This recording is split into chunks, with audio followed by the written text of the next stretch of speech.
Hello friends, welcome back to our channel.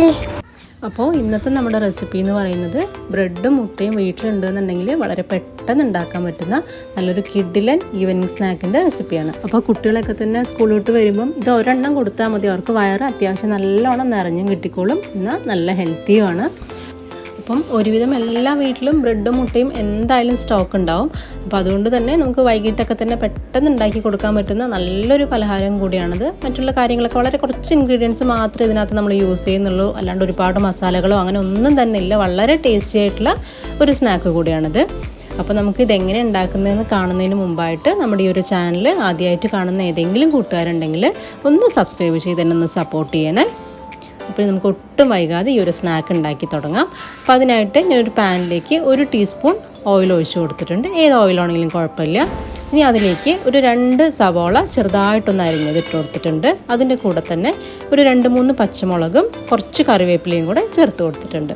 ഇനി വേണ്ടത് ഇഞ്ചിയും വെളുത്തുള്ളിയും പേസ്റ്റാണ്. അത് ചതച്ചിട്ട് വേണമെങ്കിൽ ഇടാം, മുറിച്ചിട്ട് വേണമെങ്കിൽ ഇടാം, അത് നിങ്ങളുടെ ഇഷ്ടത്തിനനുസരിച്ചിട്ട് ചേർത്ത് കൊടുക്കാം. അപ്പോൾ ഇതെല്ലാം കൂടി ഇട്ടിട്ട് നമുക്ക് നല്ല രീതിയിലൊന്ന് വഴറ്റിയെടുക്കണം. അപ്പം ഇത് നല്ല ഗോൾഡൻ ബ്രൗൺ ആവേണ്ട വരെ വഴറ്റേണ്ട ആവശ്യമൊന്നുമില്ല. ജസ്റ്റ് ആ ഒരു പച്ചമണം ഒന്ന് മാറി കിട്ടിയാൽ മതി. കാരണം ഇനി നമ്മൾ പൊടികൾ ഇട്ടിട്ട് ഒന്നുകൂടെ വഴറ്റുമ്പം അത് നല്ല രീതിക്ക് തന്നെ ഒന്ന് വഴന്നു വന്നോളും. അപ്പോൾ ഒന്ന് പച്ചമണം മാറുന്നത് വരെ നമുക്കൊന്ന് വഴറ്റിയെടുക്കാം. അപ്പോൾ ഇതിനകത്ത് ഒരുപാട് ഓയിലും നമ്മൾ യൂസ് ചെയ്യുന്നില്ല, വളരെ കുറച്ച് മാത്രമേ യൂസ് ചെയ്യുന്നുള്ളൂ. അപ്പോൾ നമ്മുടെ ഉള്ളി അത്യാവശ്യം തന്നെ ഒന്ന് വഴന്ന് വന്നിട്ടുണ്ട്. ഇനി നമുക്കിതിലേക്ക് കുറച്ച് പൊടികൾ കൂടെ ചേർത്ത് കൊടുക്കണം. വളരെ കുറച്ച് മസാലപ്പൊടികളെ നമ്മൾ ചേർക്കുന്നുള്ളൂ. അപ്പോൾ ആദ്യം ഇതിലേക്ക് ഒരു 1/4 ടീസ്പൂൺ മഞ്ഞൾപ്പൊടി ചേർത്ത് കൊടുത്തിട്ടുണ്ട്. അതുപോലെ തന്നെ ഒരു 1/2 ടീസ്പൂൺ കുരുമുളകും കൂടെ ചേർത്ത് കൊടുത്തിട്ടുണ്ട്. ഇനി നമുക്ക് വേണ്ടത് ചിക്കൻ മസാലയാണ്. അപ്പോൾ ചിക്കൻ മസാല 1 ടീസ്പൂണാണ് ഞാനിപ്പോൾ ചേർത്ത് കൊടുത്തിരിക്കുന്നത്. ഇനി നമുക്കിതിലേക്ക് ആവശ്യത്തിനുള്ള ഉപ്പും കൂടെ ചേർത്ത് കൊടുക്കാം. അപ്പോൾ നമ്മൾ മസാലപ്പൊടികളായിട്ട് ഇത്ര മാത്രമേ ചേർക്കുന്നുള്ളൂ, വളരെ കുറച്ച് മാത്രമേ ചേർക്കുന്നുള്ളൂ. ഇനി ഈ പൊടികളുടെയും കൂടെ ഒന്ന് പച്ചമണം മാറുന്നത് വരെ നമുക്കൊന്ന് വഴറ്റി കൊടുക്കാം. ജസ്റ്റ് 1 മിനിറ്റൊക്കെ കൊണ്ട് തന്നെ പച്ചമണമൊക്കെ ഒന്ന് മാറി കിട്ടിക്കോളും. അപ്പോൾ ഈ പൊടികളുടെ എല്ലാം തന്നെ പച്ചമണമൊക്കെ തന്നെ നല്ല രീതിയിലൊന്ന് മാറി കിട്ടിയിട്ടുണ്ട്. ഇനി നമുക്കിതിലേക്ക് ഒരല്പം മല്ലിയിലയും കൂടെ ചേർത്ത് കൊടുക്കാം. അപ്പോൾ മല്ലിയിലയും കൂടി ഇടുമ്പോഴാണ് നല്ലൊരു ഫ്ലേവറും കൂടെ കിട്ടുക. അപ്പോൾ ഞാനിപ്പോൾ എന്തായാലും ഒരു ടേബിൾ സ്പൂൺ അളവിലാണ് മല്ലിയില ചേർത്ത് കൊടുത്തിരിക്കുന്നത്. അപ്പോൾ മല്ലിയിലയും കൂടിയിട്ട് ഒന്നുകൂടെ ഒന്ന് വഴറ്റിയെടുക്കാം. അങ്ങനെ നമ്മുടെ ആദ്യത്തെ സ്റ്റെപ്പായിട്ടുള്ള മസാല ഫില്ലിങ്ങിനുള്ള ആ ഒരു മസാലയുടെ കൂട്ട് റെഡി ആയിട്ടുണ്ട്. ഇനി നമുക്കിതൊന്ന് മാറ്റി വയ്ക്കാം. ഇനി നമ്മൾ അടുത്തതായിട്ട് എടുക്കുന്നത് മുട്ടയാണ്. അപ്പോൾ ഒരു 3 കോഴിമുട്ട ഞാനിതുപോലെ ഒന്ന് പുഴുങ്ങി എടുത്ത് വെച്ചിട്ടുണ്ട്. അപ്പോൾ ഈ മുട്ട നമുക്കിനി ഒരു 2 പീസായിട്ടൊന്ന് കട്ട് ചെയ്ത് വെക്കാം. കാരണം ഒരെണ്ണം മുഴുവനായിട്ട് വെക്കുമ്പം നമുക്കത് കവർ ചെയ്തെടുക്കാനായിട്ട് കുറച്ച് ബുദ്ധിമുട്ടായിരിക്കും. അപ്പോൾ ഇതുപോലെ ഒന്ന് കട്ട് ചെയ്ത് വെക്കുകയാണെങ്കിൽ നമുക്ക് ചെറിയ ബ്രെഡിൻ്റെ സ്ലൈസസ് കൊണ്ട് തന്നെ കവർ ചെയ്തെടുക്കാനായിട്ട് സാധിക്കും.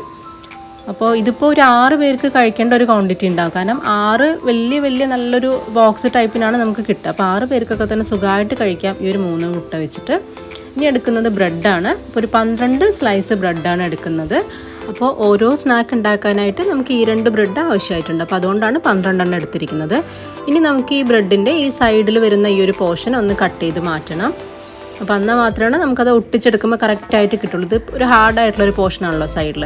അപ്പോൾ നമുക്ക് എല്ലാത്തിൻ്റെയും സൈഡ് വളരെ നൈസായിട്ട് തന്നെ കട്ട് ചെയ്ത് മാറ്റിയാൽ മതി. അല്ലാന്നുണ്ടെങ്കിൽ നമ്മുടെ ആ ബ്രെഡിൻ്റെ സ്ലൈസിൻ്റെ വലിപ്പം കുറയും. അപ്പോൾ അതുകൊണ്ട് വളരെ ചെറുതായിട്ട് ആ ഒരു ഡാർക്ക് ബ്രൗൺ വരുന്ന ആ ഒരു പോർഷൻ, അതായത് കുറച്ച് ഹാർഡായിട്ടുള്ള ആ ഒരു പോർഷൻ, അത് നമുക്കൊന്ന് കട്ട് ചെയ്ത് മാറ്റാം. ഇനിയിപ്പോൾ കട്ട് ചെയ്ത് മാറ്റി വെച്ചിരിക്കുന്ന ഈ ഒരു സൈഡ് പോർഷൻ വേസ്റ്റായി പോകുന്നില്ല. നമുക്കത് ബ്രെഡ് ക്രംസ് ആക്കി ഉണ്ടാക്കിയിട്ട് സ്റ്റോർ ചെയ്ത് വെക്കാനായിട്ട് സാധിക്കും. ജസ്റ്റ് ഒന്ന് ചൂടാക്കിയിട്ട് മിക്സിയിലിട്ടൊന്ന് പൊടിച്ചെടുക്കേണ്ട ആവശ്യമുള്ളൂ.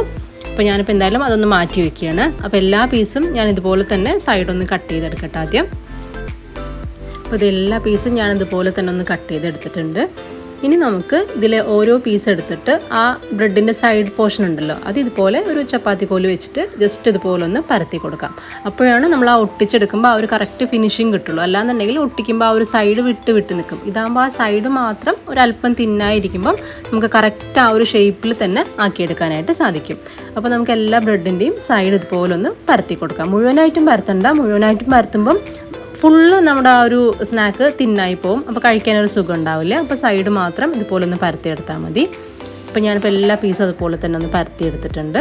ഇനി നമുക്ക് വേണ്ടത് മയോണൈസാണ്. അപ്പോൾ ഈ മയോണൈസ് എങ്ങനെ ഉണ്ടാക്കുന്നത് എന്നുള്ള ഡീറ്റെയിൽ ആയിട്ടുള്ളൊരു വീഡിയോ ഞാൻ നേരത്തെ കാണിച്ചിട്ടുണ്ട്. അപ്പോൾ അതുകൊണ്ടാണ് ഇപ്രാവശ്യം അത് ഇൻക്ലൂഡ് ചെയ്യാതിരുന്നത്. അതിൻ്റെ ലിങ്ക് ഞാൻ ഡിസ്ക്രിപ്ഷനിൽ കൊടുക്കാം. അപ്പോൾ എങ്ങനെ ഉണ്ടാക്കുന്നത് എന്നുള്ളത് ഡീറ്റെയിൽ ആയിട്ട് അറിയാം. അപ്പോൾ മയോണൈസ് റെഡിയാണ്. ഇനി നമുക്ക് വേണ്ടത് കുറച്ച് മൈദയാണ്. അപ്പോൾ ഒരു ടേബിൾ സ്പൂണോളം മൈദ അത്രയും തന്നെ വെള്ളം ഒഴിച്ച് നല്ല തിക്കായിട്ടുള്ളൊരു പേസ്റ്റാക്കി എടുത്തിട്ടുണ്ട്. നമുക്ക് സൈഡ് ഒട്ടിച്ചെടുക്കാനായിട്ടാണ് ഈ ഒരു മൈദയുടെ പേസ്റ്റ്. അപ്പോൾ മയോണൈസും മൈദയും റെഡി ആയിട്ടുണ്ട്. ഇനി നമ്മുടെ കോഴിമുട്ടയും അതുപോലെ തന്നെ കട്ട് ചെയ്തെടുത്ത് വെച്ചിട്ടുണ്ട്. അതുപോലെ തന്നെ നമ്മൾ ഉണ്ടാക്കി വെച്ചിരിക്കുന്ന മസാലയുടെ കൂട്ട്. അപ്പോൾ എല്ലാം നമ്മൾ അടുത്തടുത്ത് റെഡിയാക്കി വെച്ചിട്ടുണ്ട്. ഇനി നമുക്ക് ആദ്യത്തെ ബ്രെഡിൻ്റെ സ്ലൈസ് എടുക്കാം. ഇനി അതിലേക്ക് നമ്മൾ ഉണ്ടാക്കി വെച്ചിരിക്കുന്ന മയോണൈസ് 1 ടീസ്പൂൺ എടുത്തിട്ട് ഒന്ന് സ്പ്രെഡ് ചെയ്ത് കൊടുക്കാം. അപ്പോൾ ഇതിപ്പോൾ എഗ്ലെസ് മയോണൈസാണ് ഞാൻ ഉണ്ടാക്കിയിരിക്കുന്നത്. ഇനി നമുക്കിതിലേക്ക് നമ്മൾ ഉണ്ടാക്കി വെച്ചിരിക്കുന്ന ആ ഒരു മസാലയുടെ കൂട്ട് 1 ടേബിൾ സ്പൂൺ ഇട്ട് കൊടുക്കാം. അപ്പോൾ എരിവിനനുസരിച്ചിട്ട് നമുക്ക് മസാല കൂട്ടുകയും കുറയ്ക്കുകയൊക്കെ തന്നെ ചെയ്യാം. ഞാനിപ്പോൾ എന്തായാലും 1 ടേബിൾ സ്പൂണാണ് വെച്ചിരിക്കുന്നത്. അതിൻ്റെ മുകളിലേക്ക് കോഴിമുട്ടയുടെ 1 പീസ് വെച്ച് കൊടുത്തിട്ടുണ്ട്. ഇനി നമുക്ക് ഈ ബ്രെഡിൻ്റെ സൈഡിലൂടെ ഈ മൈദയുടെ പേസ്റ്റ് ഒന്ന് തേച്ച് കൊടുക്കാം. അപ്പോൾ ബ്രെഡ് നന്നായിട്ടൊന്ന് ഒട്ടിയിരിക്കും. അപ്പോൾ മസാലയൊന്നും തന്നെ ഒട്ടും പുറത്തേക്ക് പോവാതെ നല്ല കറക്റ്റായിട്ട് തന്നെ ഒട്ടിയിരുന്നുള്ളൂ. അതിന് വേണ്ടിയിട്ടാണ് ഈ ഒരു മൈദയുടെ പേസ്റ്റ് തേച്ച് കൊടുക്കുന്നത്. ഇതുപോലെ തന്നെ നമ്മുടെ അടുത്ത ബ്രെഡിൻ്റെ പീസിലും തേച്ച് കൊടുക്കുകയാണ്. കാരണം ഒരു പീസ് വെച്ചിട്ടാണല്ലോ നമ്മൾ ഒട്ടിച്ചിട്ടാണല്ലോ ഉണ്ടാക്കിയെടുക്കുന്നത്. അപ്പോൾ 2 പീസിലും ഈ ഒരു മൈദയുടെ പേസ്റ്റ് ഉണ്ടെങ്കിൽ മാത്രമേ കറക്റ്റായിട്ട് അത് ഒട്ടിക്കിട്ടുള്ളൂ. അപ്പോൾ ഞാനിപ്പോൾ 2 പീസിലും തേച്ച് കൊടുത്തിട്ടുണ്ട്. ഇനി നമുക്കൊന്ന് ഒട്ടിച്ചെടുക്കാം. അപ്പോൾ ജസ്റ്റ് ഇതുപോലെ ഒന്ന് പ്രസ് ചെയ്തതിന് ശേഷം സൈഡ് ഇതുപോലെ ഒന്ന് ഒട്ടിച്ചു കൊടുത്താൽ മതി. ഇനി ഒന്ന് എടുത്ത് കറക്റ്റായിട്ട് നമുക്കൊന്ന് ഒട്ടിക്കിട്ടിക്കോളും. മൈദയുടെ പേസ്റ്റ് ആയതുകൊണ്ട് തന്നെ ഒട്ടും ബുദ്ധിമുട്ട് കണ്ടില്ല, കറക്റ്റായിട്ട് തന്നെ ഒട്ടിക്കിട്ടിക്കോളും. അപ്പോൾ 4 വശവും ആ ഫില്ലിംഗ് ഒന്നും പുറത്ത് പോവാത്ത രീതിയിൽ നമുക്കിതുപോലെ ഒന്ന് ഒട്ടിച്ചെടുക്കാം. അപ്പോൾ നമ്മുടെ ബോക്സ് റെഡി ആയിട്ടുണ്ട്. അപ്പോൾ ഇതുപോലെ തന്നെ നമുക്കെല്ലാം ഒന്ന് റെഡിയാക്കി എടുക്കാം. അപ്പോൾ ഈ 2 ബ്രെഡ് പീസ് വെച്ചിട്ടാണ് നമ്മൾ ഈ ഒരു സംഭവം ചെയ്തെടുക്കുന്നതെന്ന് പറഞ്ഞല്ലോ. അപ്പോൾ അതുകൊണ്ട് തന്നെ 12 പീസ് കൊണ്ട് നമുക്ക് 6 ബ്രെഡ് ബോക്സാണ് റെഡിയാക്കാനായിട്ട് സാധിക്കുക. അപ്പോൾ ഞാൻ എന്തായാലും എല്ലാ ബോക്സും ഇതുപോലെ ഒന്ന് റെഡിയാക്കി എടുക്കട്ടെ. അപ്പോൾ ആദ്യം ഒന്ന് മയോണൈസ് തേച്ചു. അതിൻ്റെ മുകളിലേക്ക് നമുക്ക് ആവശ്യത്തിനുള്ള മസാല വെച്ച് കൊടുക്കുക. പിന്നെ മുട്ടയുടെ പീസും കൂടെ വെച്ചതിന് ശേഷം സൈഡ് ഇതുപോലെ മൈദമാവ് വെച്ച് ഒന്ന് സ്പ്രെഡ് ചെയ്ത് കൊടുക്കുക. പിന്നെ സൈഡ് അതുപോലെ തന്നെ നമ്മൾ ജസ്റ്റ് ഇതുപോലെ ഒന്ന് പ്രസ് ചെയ്ത് നല്ലോണം മസാലയൊന്നും പുറത്ത് പോവാത്ത രീതിയിൽ ഒന്ന് ഒട്ടിച്ചെടുക്കുക. അപ്പോൾ ഇത്ര മാത്രമേ ഉള്ളൂ നമ്മുടെ ഈ ഒരു സംഭവം റെഡിയാക്കാനായിട്ട്. ഇനി നമ്മൾ ഇതൊന്ന് ജസ്റ്റ് ഒന്ന് ടോസ്റ്റ് ചെയ്തെടുക്കുന്നതും കൂടെ ഉണ്ട്, അല്ലാണ്ട് ഡീപ്പ് ഫ്രൈ ഒന്നും ചെയ്തെടുക്കുന്നില്ല. അപ്പോൾ 6 ബോക്സും നമ്മളിവിടെ റെഡിയാക്കി വെച്ചിട്ടുണ്ട്. ഇനി നമുക്കിതൊന്ന് മുക്കിയെടുക്കാനായിട്ട് ഒരു കൂട്ട് തയ്യാറാക്കണം. അപ്പോൾ അതിനായിട്ട് ഞാനൊരു ബൗളിലേക്ക് ഒരു കോഴിമുട്ട പൊട്ടിച്ച് വയ്ക്കുന്നുണ്ട്. ഇനി ഇതിലേക്ക് ആവശ്യത്തിനുള്ള കുറച്ച് ഉപ്പും കൂടെ ചേർത്ത് കൊടുക്കാം. അതുപോലെ തന്നെ ഒരു 1/2 ടീസ്പൂൺ അളവിൽ കുരുമുളക് പൊടിയും കൂടെ ചേർത്ത് കൊടുക്കുന്നുണ്ട്. പിന്നെ നമുക്ക് ആവശ്യമായിട്ടുള്ളത് പാലാണ്. അപ്പോൾ ഒരു 2 ടേബിൾ സ്പൂൺ നല്ല തിളപ്പിച്ചാറിയ പാലാണ് എടുത്തിരിക്കുന്നത്. അപ്പോൾ ഇത്രയും കാര്യങ്ങളും കൂടിയിട്ട് നല്ല രീതിയിൽ ഇതൊന്ന് മിക്സ് ചെയ്തെടുക്കാം. അപ്പോൾ ഈ ഒരു കൂട്ടിലിട്ടിട്ടാണ് ഡിപ്പ് ചെയ്തിട്ടാണ് നമ്മൾ ഈ ഒരു ബോക്സ് ടോസ്റ്റ് ചെയ്തെടുക്കാനായിട്ട് പോകുന്നത്. അപ്പോൾ ഈ ഒരു മുട്ടയുടെ കൂട്ടും കൂടെ ആ ഒരു കവറും കൂടെ വരുന്ന സമയത്ത് നല്ല ടേസ്റ്റ് ആയിരിക്കും കഴിക്കാനായിട്ടും. അപ്പോൾ നമ്മുടെ മുട്ടയുടെ ആ ഒരു മിക്സ് റെഡിയായി വന്നിട്ടുണ്ട്. ഇനി നമുക്കിതൊന്ന് ടോസ്റ്റ് ചെയ്തെടുക്കണം. അപ്പോൾ അതിനായിട്ട് ഞാനൊരു പാൻ ചൂടാക്കാൻ വെച്ചിട്ടുണ്ട്. ഇനി ഈ പാനിലേക്ക് ഒരു 1.5 ടീസ്പൂണോളം നെയ്യാണ് ചേർത്ത് കൊടുക്കുന്നത്. നെയ്ക്ക് പകരം നമുക്ക് ഓയിൽ വേണമെങ്കിലും ചേർത്ത് കൊടുക്കാം, കുഴപ്പമൊന്നുമില്ല. അത് ഓരോരുത്തരുടെ ഇഷ്ടത്തിനനുസരിച്ചിട്ട് ഇട്ട് കൊടുത്താൽ മതി. ഞാനിപ്പോൾ എന്തായാലും നെയ്യിലാണ് ഒന്ന് ടോസ്റ്റ് ചെയ്തെടുക്കുന്നത്. ഇനി നെയ്യ് അത്യാവശ്യം നന്നായിട്ടൊന്ന് ചൂടായി വരട്ടെ. അപ്പോൾ ചൂടായി വന്നതിന് ശേഷം നമ്മളിനി ഉണ്ടാക്കി വെച്ചിരിക്കുന്ന ആ ഒരു ബ്രെഡിൻ്റെ ബോക്സസ് ഉണ്ടല്ലോ, ആ ബോക്സ് ഓരോന്നായി എടുത്ത് ഈ ഒരു മുട്ടയുടെ കൂട്ടിലേക്ക് 2 വശവും ഇതുപോലൊന്ന് ഡിപ്പ് ചെയ്തെടുക്കാം. കുറേ നേരം മുക്കി വയ്ക്കരുത്, അങ്ങനെ ആകുമ്പം നമ്മൾ ബ്രെഡ് വല്ലാണ്ട് അങ്ങ് കുഴഞ്ഞു പോവും. അപ്പോൾ ഇതുപോലൊന്ന് ഡിപ്പ് ചെയ്തതിന് ശേഷം നമ്മളിനി പാനിലേക്ക് വെച്ച് കൊടുക്കാം. ഇനി നമ്മൾ സാധാരണ ബ്രെഡൊക്കെ തന്നെ ടോസ്റ്റ് ചെയ്യണ പോലെ ഓരോ മിനിറ്റ് ഓരോ സൈഡും വെച്ച് ഇതുപോലെ ഒന്ന് തിരിച്ച് മറിച്ചിട്ട് കൊടുക്കാം. അതുപോലെ തന്നെ ആ ഒരു സൈഡ് പോർഷൻ ഇതുപോലെ ജസ്റ്റ് ഇതുപോലെ ഒന്ന് പ്രസ് ചെയ്ത് കൊടുക്കുകയാണെന്നുണ്ടെങ്കിൽ സൈഡും നല്ലവണ്ണം ഒന്ന് മുരിഞ്ഞ് കിട്ടിക്കോളും. കാരണം കുറച്ച് പൊങ്ങി നിൽക്കുന്നതുകൊണ്ട് സൈഡ് മുരിയാൻ ബുദ്ധിമുട്ടായിരിക്കും. അപ്പോൾ ഇതുപോലെ ഒന്ന് പ്രസ് ചെയ്ത് കൊടുത്താൽ മതി. അപ്പോൾ 2 സൈഡും ഞാനിപ്പോൾ തിരിച്ച് മറിച്ച് വിട്ടിട്ട് നല്ല രീതിയിലൊന്ന് മുരിയിച്ചെടുക്കുന്നുണ്ട്. അപ്പോൾ ഇത്രയേ ഉള്ളൂ നമ്മുടെ ഈ ഒരു സ്നാക്ക് ഉണ്ടാക്കാനായിട്ട്. വളരെ സിമ്പിളല്ലേ. ആകെ കൂടെ നമുക്ക് ആ ഒരു ഫില്ലിങ്ങും കാര്യങ്ങളൊക്കെ തന്നെ ഒന്ന് വെച്ച് ആ ഒരു ബോക്സ് ആക്കി എടുക്കേണ്ട ആ ഒരു ടൈം മാത്രമേ ആവശ്യമായിട്ടുള്ളൂ. അപ്പോൾ അതെ ഫ്രൈ ആയി കിട്ടിയിട്ടുണ്ട്. ഇനി നമുക്കൊരു പ്ലേറ്റിലേക്ക് മാറ്റാം. അപ്പോൾ ഇതേപോലെ തന്നെ ഞാൻ എല്ലാ ബോക്സസും റെഡിയാക്കി എടുത്തിട്ടുണ്ട്. വളരെ പെട്ടെന്ന് തന്നെ ഇത് ടോസ്റ്റ് ചെയ്തെടുക്കാനായിട്ട് സാധിക്കും. 1 മിനിറ്റൊക്കെ കൊണ്ട് തന്നെ ഒരു ബ്രെഡ് ടോസ്റ്റായി കിട്ടിക്കോളും. അപ്പോൾ എല്ലാം ഇതുപോലെ റെഡിയാക്കി എടുത്തിട്ടുണ്ട്. നല്ല ടേസ്റ്റാണ് ഇതൊരെണ്ണം കഴിക്കാനായിട്ട്. അതുപോലെ തന്നെ ഒരെണ്ണം കഴിച്ചാൽ മതി, വയറ് അത്യാവശ്യം നല്ല രീതിയിൽ തന്നെ നിറഞ്ഞും കിട്ടിക്കോളും. മുട്ടയുടെ ഫില്ലിംഗ് ഒക്കെ ആയതുകൊണ്ട് കുട്ടികൾക്കും ഒരുപാട് ഇഷ്ടമാകും കഴിക്കാനായിട്ട്.